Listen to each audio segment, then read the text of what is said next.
Hello friends, कैसे हैं आप सब। आप सभी का आपके अपने YouTube channel sociology with Sangeeta में मैं संगीता स्वागत करती हूं। और इस चैनल के माध्यम से हम लोग सोशोलॉजी के कम्पिटिटिव एग्जाम के प्रिपरेशन करते हैं। आपको इस चैनल में डेली 2 क्लासेस मिलती हैं, जिसमें कि मॉर्निंग के 8 बजे की क्लास में हम लोग कवर कर रहे हैं बीपीएससी, बिहार एस्टेट और झारखंड सहायक आचार्य के सोशोलॉजी के सिलेबस को। और रात के 8 बजे हम लोग कवर कर रहे हैं झारखंड लेडी सुपरवाइज़र और झारखंड सीडीपीओ के सिलेबस को। तो जो भी स्टूडेंट्स नए हो, प्लीज़ चैनल को सब्सक्राइब करके बेल आइकन को प्रेस कर लीजिए। इससे क्या होगा कि क्लास जैसे ही अपलोड होगा उसका नोटिफिकेशन आप तक पहुंच जाएगा। और वैसे स्टूडेंट्स जो पेड ग्रुप से जुड़ना चाहते हैं, नोट्स को परचेस करना चाहते हैं, तो उसका प्रोसेस डिस्क्रिप्शन बॉक्स में दिया हुआ है, या फिर जो कॉन्टैक्ट नंबर है आप उसमें कॉन्टैक्ट करके नोट्स को परचेस कर सकते हैं। एक बात मैं बोलना चाहती हूँ, आज का जो रात का 8 बजे का क्लास है उसको आप लोग ज़रूर से देखिएगा। उस क्लास के अंतर्गत हम लोग कवर करेंगे प्राथमिक अवधारणाओं के अंतर्गत, जैसे समूह हो गया, संस्था, समिति, इन सभी को पूरा एकदम डिटेल्स में कवर करेंगे। और एक क्लास में ही मैं पूरा कोशिश करूँगी कि जैसे पूरा कॉन्सेप्ट्स को क्लियर किया जा सके। तो आप लोग ज़रूर रात के 8 बजे वाला क्लास देखिएगा। तो चलिए हम लोग स्टार्ट करते हैं आज की क्लास। आज का जो क्लास है वो है प्रमुख सामाजिक प्रक्रियाएं। ठीक है, प्रमुख सामाजिक प्रक्रियाओं के अंतर्गत हम लोग पढ़ेंगे सहयोग, संघर्ष, प्रतियोगिता, इन सभी के बारे में पढ़ेंगे। तो एक एक करके हम सभी को देखते हैं। क्लास को आप लोग लास्ट तक देखिए। हम लोग इस प्रकार से ऑप्शन वाले क्वेश्चन और वन लाइनर क्वेश्चन को आज के ही क्लास में कवर कर लेंगे। तो बोला जा रहा है प्रमुख सामाजिक प्रक्रियाएं, ठीक है, कौन कौन सी हैं। तो सहयोग हो जाएगा, संघर्ष हो जाएगा, प्रतियोगिता होगी। ठीक है, पहला क्वेश्चन पूछा जा रहा है कि 1905 में किसने 38 सामाजिक प्रक्रियाओं की सूची तैयार की थी। मतलब सामाजिक प्रक्रियाओं के संदर्भ में 38 प्रकार के इसके कौन बताए थे। तो रॉस महोदय। कब बताए थे। तो 1905 में तैयार किए थे। ब्लैकिनर तथा ग्लीन ने सामाजिक प्रक्रियाओं को 6 श्रेणियों में प्रस्तुत किया है। पार्क एवं बर्गेस ने अंतःक्रिया के 4 प्रकार के मूल तत्व बताए हैं। जो पार्क और वर्गेस का है वो है प्रतिस्पर्धा, संघर्ष, समायोजन और आत्मसात्करण। वानबीज महोदय और जो वेकर महोदय हैं वो सामाजिक प्रक्रियाओं के 650 प्रकारों का विभाजित करते हैं, उसके बारे में बताते हैं। ठीक है, तो ये चीज़ को आप लोग नोट कर लीजिए। नेक्स्ट क्वेश्चन है कि निम्नलिखित में से कौन सी सामाजिक प्रक्रिया नहीं है। तो आपका संवेदनशीलता ये नहीं है। लेस्ली महोदय ने विभिन्न प्रकार के सामाजिक प्रक्रियाओं को 5 भागों में विभाजित किया है, जैसे सहयोग, प्रतियोगिता, संघर्ष, समायोजन तथा आत्मसात्करण। इन प्रक्रियाओं को 2 खंडों में भी फिर विभाजित किया गया है, जैसे संयोजक प्रक्रियाएं। संयोजक प्रक्रियाओं का मतलब होता है जो पॉजिटिव रहेगा, जैसे मान लीजिए सहयोग है, समायोजन कर रहे किसी के साथ, मतलब सकारात्मक जिसके अंतर्गत भाव हो वो संयोजक प्रक्रिया कहलाएगा। और ठीक है, आत्मसात्करण हो गया। और विघटनात्मक या फिर जो विभाजक प्रक्रिया है उसके अंतर्गत आप प्रतियोगिता को रख सकते हैं, संघर्ष को रख सकते हैं। ठीक है, तो ये सभी इसके अंतर्गत आ जाएगा। नेक्स्ट क्वेश्चन है कि संघर्ष, प्रतिस्पर्धा और सहयोग सभी परस्पर आश्रित है, ये मानव समाज के सदैव विद्यमान रहने वाले पहलू हैं। यह कथन किसका है। ठीक है, बोला जा रहा है कि ये देखिए, ये जो क्वेश्चन है इसका जो आंसर है ये इसको बी को सही माना गया था। तो बी क्या है हम लोग देख लेते हैं। किंग्सले डेविस को सही माना गया था। नेक्स्ट है सहयोग। हम लोग सहयोग के देखते हैं। वो पूछा जा रहा है कि निम्नलिखित में से कौन सी सहयोगात्मक प्रक्रियाएं हैं। नीचे दिए गए कूटों का सही उत्तर का चयन करना है। सहयोगात्मक तो कौन कौन सा हो जाएगा। आपका सहयोग हो जाएगा और सात्वीकरण हो जाएगा, क्योंकि ये सकारात्मक भाव पैदा कर रहा है। जबकि संघर्ष और प्रतिस्पर्धा क्या है, इस नाम से ही पता चल रहा है कि ये विघटनात्मक होगा। तो ठीक है, आप लोग इस प्रकार से इसको पहचान सकते हैं। नेक्स्ट क्वेश्चन है कि निम्नलिखित में से कौन एक वियोगात्मक सामाजिक प्रक्रिया है। तो जब आप पढ़िएगा तो आपको पता चल रहा है कि आधुनिकीकरण, सहयोग और सात्वीकरण में प्रतियोगिता जो है यह वियोगात्मक सामाजिक प्रक्रियाएं हैं। अच्छा, आप लोग सामाजिक प्रक्रिया का मतलब समझे। सामाजिक प्रक्रिया मतलब हो गया कि हम जो सोसाइटी के अंतर्गत रह रहे हैं और रहते हुए जो भी क्रियाएं कर रहे हैं, जो भी काम कर रहे हैं, जैसे सहयोग कर रहे हैं एक दूसरे को, तो वो भी एक काम हो गया। संघर्ष कर रहे हैं तो वो भी एक काम हो गया। ठीक है, हमारे द्वारा जो भी क्रियाएं की जा रही हैं वही बोला जा रहा है। नेक्स्ट है कि सहयोगात्मक प्रक्रियाएं कौन कौन सी है। तो सहयोग और अनुकूलन जो हो जाएगा सहयोगात्मक प्रक्रियाएं हो जाएंगी। उसी प्रकार से पूछा जा रहा है कि निम्नलिखित में से कौन से सहयोगी प्रक्रियाएं हैं। तो सहयोगी प्रक्रिया के अंतर्गत आपका सहयोग, सात्वीकरण और अनुकूलन हो जाएगा। और जो वियोगात्मक प्रक्रिया है इसके अंतर्गत आपका संघर्ष और प्रतिस्पर्धा आ जाएगा।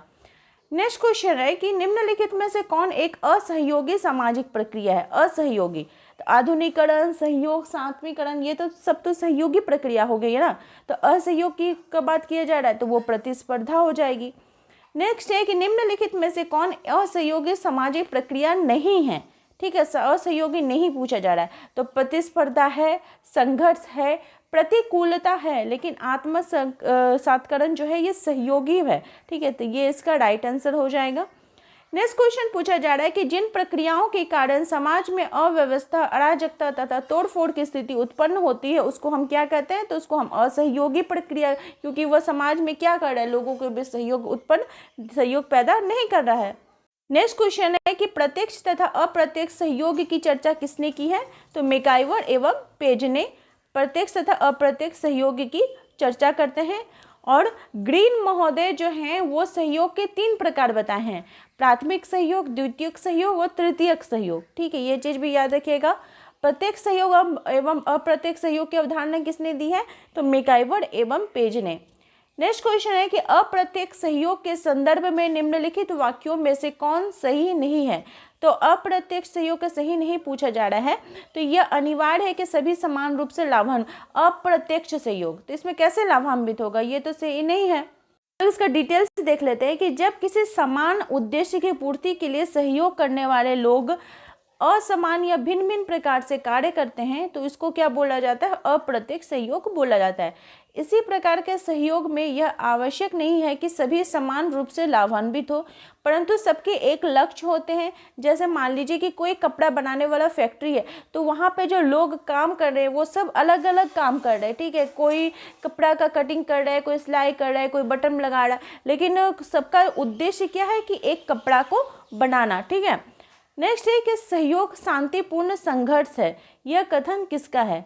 तो ये जो कथन है ये ग्रीन महोदय का है। क्या कि सहयोग शांतिपूर्ण संघर्ष है, किसने बताया है। तो ग्रीन महोदय ने। नेक्स्ट क्वेश्चन है कि कई राजनीतिक दल सत्ताधारी दल तथा दल का विरोध करते हैं, किंतु राष्ट्र पर बाह्य संकट आने के समय वे सब सत्ताधारी दल को संकट से सामना करने के योग बनाने में जो सहयोग देते हैं वो क्या कहलाता है। तो वो तृतीय सहयोग कहलाता है। क्या कहलाता है, तृतीय सहयोग कहलाता है। जब दो समूह आपस में अपने स्वार्थ पर से लड़ते हैं और लड़ाई का जो परिणाम है वो दोनों के लिए ही हानिकारक हो जाता है, तो जब ऐसा स्थिति उत्पन्न होता है तो समझौता करना को वे एक दूसरे को तैयार हो जाते हैं। इस समझौते से जो स्थिति बनती है उसको क्या बोला जाता है, तृतीयक सहयोग बोला जाता है। और हम कह सकते हैं कि तृतीयक सहयोग संघर्ष से उत्पन्न सहयोग की स्थिति है। जैसे आप उदाहरण के तौर पर देख सकते हैं कि जब कारगिल का युद्ध हुआ था तो हम तो जानते हैं ना कि हमारा जो राजनीति है उसमें सत्ता पक्ष और विपक्ष होता है, लेकिन जब कारगिल का युद्ध हुआ या फिर ऐसी कोई घटना होती है तो विपक्ष भी क्या हो जाता है, साथ खड़ा हो जाता है, सत्ता पक्ष के साथ खड़ा हो जाता है। ठीक है, इसका मतलब क्या हुआ कि जब दो के बीच संघर्ष चल रहा है तो जो तृतीय स्थिति उत्पन्न हो रही है, तृतीयक सहयोग हो रहा है, उसमें क्या होगा, सहयोग की भावना उत्पन्न हो जाती है। नेक्स्ट क्वेश्चन है कि निम्नलिखित में से कौन सहयोग का एक तत्व नहीं है। तो तत्व नहीं पूछा जा रहा है, जैसे राज्य और व्यक्तियों पर समान रूप से लागू किया जा सकता है, यह तत्व नहीं है। नेक्स्ट क्वेश्चन पूछा जा रहा है कि निम्नलिखित में से कौन सा कथन सही है। तो जब कथन पढ़िएगा तो आपको पता चलेगा। बोल रहा है कि समाज में सहयोग और संघर्ष दोनों ही विद्यमान रहते हैं। ऐसा नहीं है कि समाज में सिर्फ आपको सहयोग देखने को मिलेगा, सिर्फ संघर्ष देखने को मिलेगा, या सहयोग भी नहीं होगा संघर्ष भी नहीं होगा। सहयोग भी है और संघर्ष भी है, ये दोनों ही स्थिति विद्यमान है, क्योंकि ये दोनों ही सिक्का के दो पहलू है। जहाँ संघर्ष है वहाँ सहयोग है और जहाँ सहयोग है वहाँ संघर्ष है। इसलिए कोई भी समाज ना तो निरंतर संघर्ष की स्थिति में रह सकता है और ना ही सहयोग की स्थिति में भी रह सकता है। संघर्ष और सहयोग जो है ये समाज की मूल प्रक्रिया है और इन्हीं तथ्यों को ध्यान में रखकर लेस्ली ने तथा उनके जो सहयोगी थे उन्होंने सहयोग, संघर्ष, निरंतरता या अविच्छिन्नता की अवधारणा दी है। तो सहयोग, संघर्ष, निरंतरता या अविच्छिन्नता की जो अवधारणा ये किनके द्वारा दी गई है, तो लेस्ली जी के द्वारा दी गई है। ठीक है, इतना दूर हम लोग सहयोग के बारे में पढ़े। अब हम लोग देखते हैं संघर्ष कि उससे कैसे क्वेश्चन पूछे जाते हैं। तो पहला क्वेश्चन पूछा जा रहा है कि सामाजिक संघर्ष के प्रकारों के बारे में किसने लिखा है। सामाजिक संघर्ष का प्रकार्य कौन बताते हैं, तो कोजर महोदय बताते हैं। वो एक अमेरिकी समाजशास्त्री हैं जिनके विचारों में प्रकार्यवाद एवं संघर्ष दोनों सिद्धांत के तत्व मौजूद है, इसलिए टर्नर ने उन्हें संघर्ष मूलक प्रकार्यवादी कहा है। कोजर ने अपनी पुस्तक the function of social conflict में डेहरनडॉर्फ एवं पार्सन्स का काफ़ी विरोध किया। उन्होंने बताया कि डेहरनडॉर्फ ने अन्य विचारकों की तरह संघर्ष को मात्र विघटनकारी प्रक्रिया मान लिया, कि वे जैसे अन्य विचारक मान रहे थे वैसे डेहरनडॉर्फ भी उसको मान रहे हैं कि संघर्ष रहेगा तो खाली विघटन होगा। तो पार्सन्स ने समाज में मात्र संतुलन ही देखा। कोजर ने अपने सिद्धांत में सामाजिक संघर्ष के प्रकार्यात्मक पहलुओं पर प्रकाश डालने का प्रयास किया। उन्होंने बताया कि सामाजिक संघर्ष के मुख्यतः दो परिणाम होते हैं, एक तो संगठन होता जो रहेगा वो भी देखने को मिलेगा और विघटन परिणाम भी देखने को मिलेगा। संगठनात्मक हो गया मतलब सकारात्मक, पॉजिटिव भी हम लोग दे सकते हैं। क्या देख सकते हैं कि जब मान लीजिए संघर्षरत दो विरोधी समूह है कि आस्था समाज के जो आधारभूत सोसाइटी का जो मूल्य होता है एक जैसी होती है, दूसरी ओर सामाजिक संघर्ष का जो विघटनात्मक या नकारात्मक परिणाम है यह उस समय उत्पन्न होता है जब दो विरोधी समूह की आस्था समाज की आधारभूत मूल्यों के विपरीत होती है।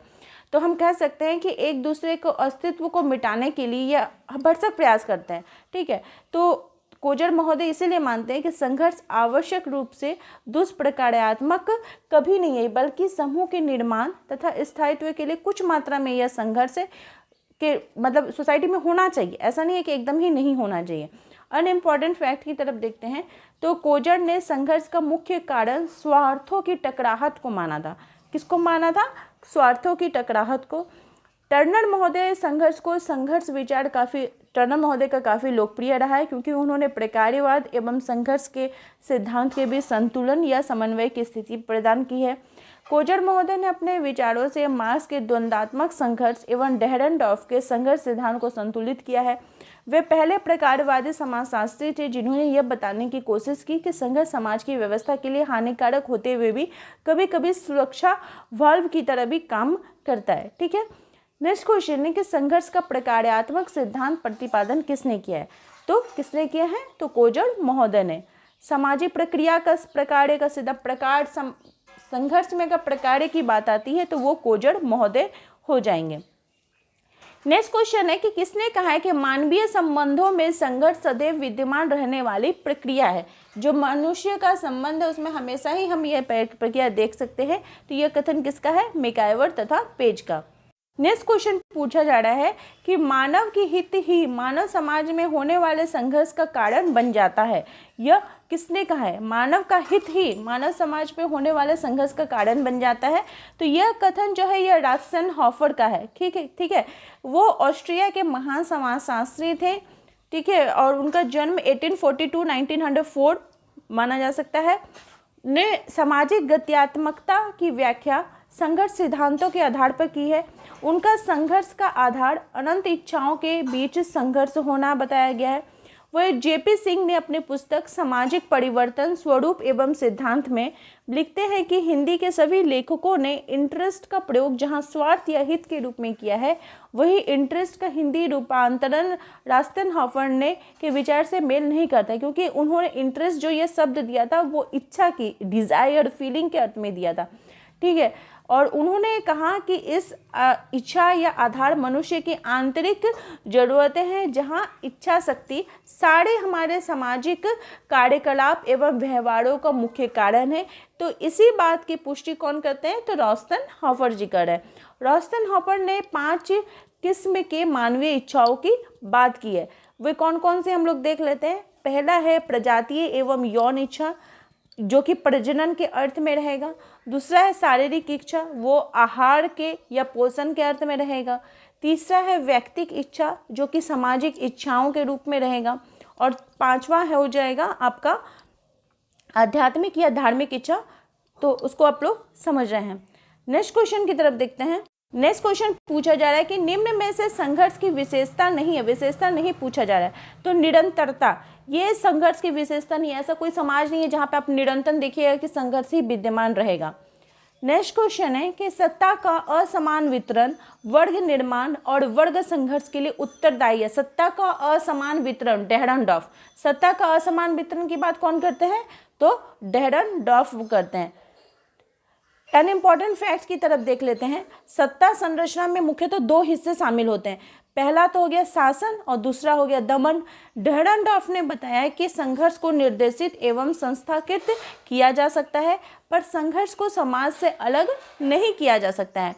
नेक्स्ट है कि औद्योगिक संघर्ष निम्न में से किस प्रकार का संघर्ष है, तो औद्योगिक संघर्ष को हम लोग कैसा संघर्ष मानेंगे, संस्थागत अलगाव के रूप में देखेंगे, जो कि इसकी तीव्रता और हिंसा में कमी के कारण अपनी भूमिका निभाता है। अतः हम कह सकते हैं औद्योगिक संघर्ष क्या है, तो यह एक संस्थागत संघर्ष है।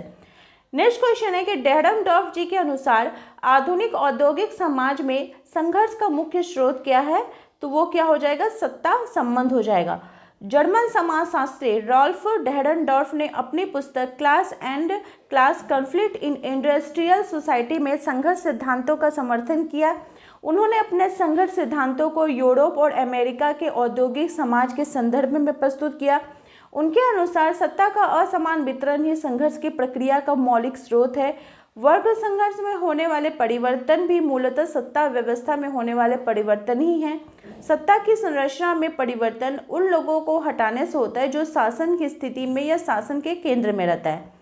नेक्स्ट क्वेश्चन है कि समाज में संघर्ष का सकारात्मक प्रकारों पर निम्नलिखित में से किसने बल दिया है, तो समाज में संघर्ष का जो सकारात्मक प्रकार है ये जॉर्ज सीमेल बात करते हैं, जो कि अमेरिकी समाजशास्त्री कोजर ने जहाँ पे संघर्ष को सकारात्मक प्रकार माना है, वहीं बहुलवादी समाजों में संघर्ष लोगों को जोड़ने का काम करती है। नेक्स्ट क्वेश्चन है कि निम्नांकित में से किसने प्रत्यक्ष और अप्रत्यक्ष संघर्ष की धारणाएं प्रस्तुत की हैं, तो प्रत्यक्ष और अप्रत्यक्ष की बात कौन करते हैं, तो मैकआइवर तथा पेज। नेक्स्ट क्वेश्चन है कि गेडिंग्स जी के अनुसार निम्नलिखित में से किसकी वजह से वर्ग संघर्ष का खतरा उत्पन्न होता है, तो पार्थक्य के कारण। पार्थक्य मतलब हो गया कि डिवीजन की वजह से जो पृथकता रहती है वो वर्ग संघर्ष के लिए खतरा है। उनके अनुसार समाज स्वयं में एक संघ अथवा संगठन है अथवा औपचारिक संबंधों का ऐसा योग है जिसमें सहयोग देने वाले पारस्परिक संबंध आपस में जुड़े हुए रहते हैं। नेक्स्ट क्वेश्चन है कि आंतरिक तथा बाह्य संघर्ष के प्रत्यय को निम्नलिखित में से किसने प्रतिपादित किया है, तो कोजर महोदय ने किया है। संघर्ष का बाह्य एवं आंतरिक रूप में वर्गीकृत किया है। नेक्स्ट क्वेश्चन है कि निम्नलिखित में से किसने यह कहा है कि बेहतर समूह एकता संघर्षों के माध्यम से गलतफहमी दूर होने से होती है, तो यह जॉर्ज सीमेल का है। नेक्स्ट क्वेश्चन है कि यह वह संघर्ष की भावनाएं यथेष्ट अभिव्यक्ति नहीं पाती और ऐसे संघर्ष को क्या कहा जाता है, तो अव्यक्त संघर्ष कहा जाता है। जब संघर्ष की भावनाएं जो यथेष्ट अभिव्यक्ति नहीं पाती तो ऐसे संघर्ष को अव्यक्त संघर्ष कहते हैं। संघर्ष या विरोध उस स्थिति का नाम है जिसमें संबंधों की भिन्नताओं की स्थिति बनी रहती है। नेक्स्ट है, अब हम लोग देखेंगे प्रतियोगिता। ठीक है, प्रतियोगिता या प्रतिस्पर्धा दोनों एक ही नेम है। प्रतिस्पर्धा किस प्रकार की सामाजिक प्रक्रिया है, तो यह आंशिक रूप से पृथक्करण करने वाली प्रक्रिया है। प्रतिस्पर्धा किसी उद्देश्य को बेहतर से बेहतर ढंग से हासिल करने का एक नतीजा होता है। ठीक है, अभी मान लीजिए आप लोग के बीच है कि नहीं कि आप लोग कंपटीशन जो जैसा नंबर लाएगा तो वैसा ही उसको रैंक मिलेगा, वैसे उसकी नौकरी होगी। तो प्रतिस्पर्धा तब पैदा होती है जब कुछ सीमित लक्ष्यों को अनेक लोग प्राप्त करना चाहते हैं। जैसे लेस्ली ने प्रतिस्पर्धा को इस प्रकार से परिभाषित किया है कि competition is the individual and group striving for goals that only one can win। ठीक है, कोई एक जीतना चाहता है। नेक्स्ट है कि जब प्रतिस्पर्धा अपने नियमों का अनुपालन नहीं करती तब वो क्या कहलाती है, प्रतिस्पर्धा जो है ये पॉजिटिव है। ठीक है, लेकिन जब ये अपने नियम कानून को अनुपालन नहीं करेगी तो वो संघर्ष का रूप ले लेती है। कैसा रूप ले लेती है, संघर्ष का रूप ले लेती है। नेक्स्ट क्वेश्चन है कि अपने चरम रूप में परिणत होने पर प्रतिस्पर्धा का क्या परिणाम हो सकता है, तो वो संघर्ष हो जाएगा। नेक्स्ट है कि प्रतिस्पर्धा को शांतिपूर्ण संघर्ष के रूप में किसने वर्णन किया है? तो प्रतिस्पर्धा को शांतिपूर्ण संघर्ष किसने कहा है? तो मैक्स वेबर ने कहा है। ठीक है,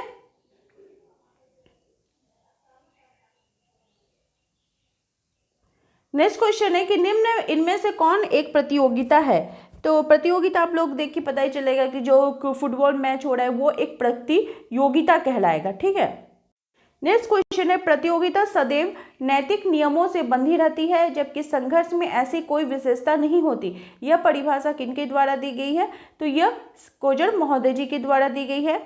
नेक्स्ट क्वेश्चन है कि प्रतिस्पर्धा एवं संघर्ष में क्या अंतर है? तो हम लोग देख लेते हैं। प्रतिस्पर्धा कम मात्रा में पृथक्करण करती है जबकि जो संघर्ष है यह अधिक मात्रा में करती है।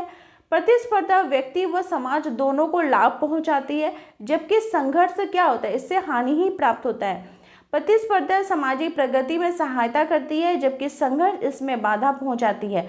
तो ये सारा ही हो जाएगा, हम लोग इसको देख लिए। नेक्स्ट क्वेश्चन की तरफ देखते हैं। तो इतना था हम लोग 4 ऑप्शन वाले क्वेश्चन को। अब हम लोग देखेंगे 1 लाइन और 4 में भी सारे क्वेश्चन को कवर कर लेंगे। तो लास्ट तक आप लोग वीडियो के साथ बने रहिए। देखिए अब हम लोग 1 लाइनर फॉर्म में भी इसको कवर कर लेते हैं। इधर जो राइट साइड आपका ईयर पूछा गया है और इधर आपका 1 लाइनर है।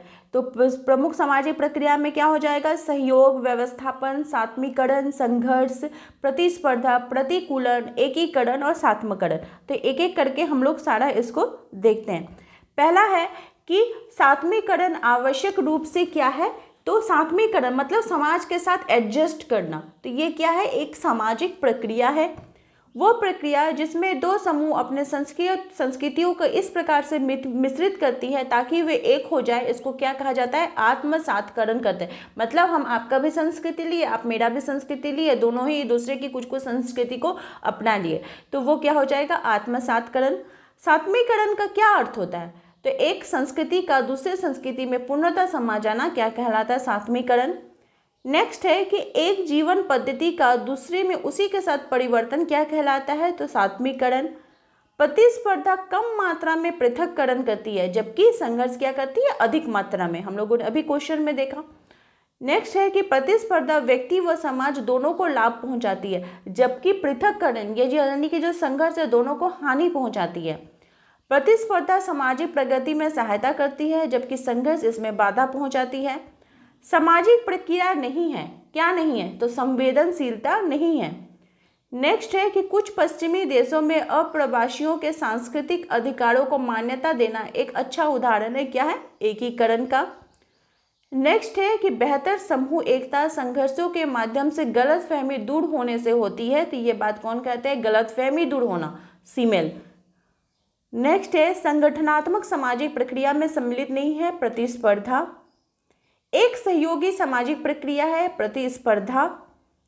संघर्ष एक प्रकार के रूप में स्वीकार नहीं किया जा सकता है, कैसा? तो जो सामूहिक सौदेबाजी हो उसके रूप में स्वीकार नहीं किया जा सकता है। संघर्ष को परिभाषित किया जा सकता है एक चेतन प्रक्रिया के रूप में। नेक्स्ट है सामाजिक प्रक्रिया है, संघर्ष भी एक सामाजिक प्रक्रिया है। व्यक्तिगत प्रतिस्पर्धा क्या कहलाती है? संघर्ष कहलाती है। नेक्स्ट है संघर्ष की विशेषता नहीं है, तो संघर्ष की निरंतरता इसकी विशेषता नहीं है। कोई ऐसा समाज नहीं है जहाँ पे आपको निरंतरता देखने को मिलती हो। नेक्स्ट है कि व्यवस्था को विरोधी कहता है, किसने कहा है? तो समनर महोदय ने व्यवस्था को विरोधी कहा है। सामाजिक प्रक्रिया संघर्ष है। समायोजन का अर्थ ऐसी प्रक्रिया से है जिसमें जो निर्जातीय समूह हैं एक दूसरे की स्थिति से अभियोजन करते हैं, विभिन्नताओं के दूर किए बिना साथ साथ रहते हैं। संघर्ष की विशेषता नहीं है, तो निरंतर प्रक्रिया इसकी विशेषता नहीं है। संघर्ष के प्रकारों पर किसने लिखा है? प्रकार्य के बारे में कौन बात करते हैं? तो कोजर महोदय कहते हैं। प्रतिस्पर्धा और संघर्ष दोनों पर आधारित है एक औद्योगिक संगठन। नेक्स्ट है कि समाज प्रतिस्पर्धा द्वारा प्रभावित है, यह कथन किसका? ये मतलब क्या है? तो ये एक उत्तर औद्योगिक समाज है। व्याख्यात्मक समाजशास्त्र के विश्लेषण की मूल इकाई है क्रिया। सहयोग को प्राथमिक, द्वितीयक एवं तृतीयक सहयोग से किसने वर्गीकृत किया है? तो ग्रीन महोदय ने। प्रत्यक्ष तथा अप्रत्यक्ष सहयोग की बात कौन करते हैं? मिकाइवर तथा पेज।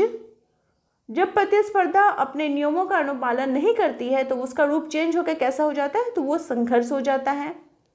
पूरी तरह से जो पृथक्करण करने वाली जो सामाजिक प्रक्रिया है उसको क्या कहा जाता है, प्रतिस्पर्धा कहा जाता है। 1905 में 38 सामाजिक प्रक्रियाओं की सूची तैयार की गई थी। ठीक है, ये किसने किया था, तो गिलेन एवं गिलिन ने। देखिए यहाँ पे ये जो दिया हुआ है ये गिलिन और गिलिन नहीं होना चाहिए, मेरे ख्याल से इसको ये रॉस होना चाहिए। ठीक है, 38 सामाजिक प्रक्रिया रॉस ने की थी, गिलिन एवं गिलिन ने, इन्होंने तो 6 प्रक्रिया की थी। तो नेक्स्ट हम लोग बढ़ते हैं कि वो संघर्ष की भावनाएं यथेष्ट अभिव्यक्ति नहीं पाती तो ऐसे संघर्ष को क्या कहा जाता है, अव्यक्त संघर्ष कहा जाता है।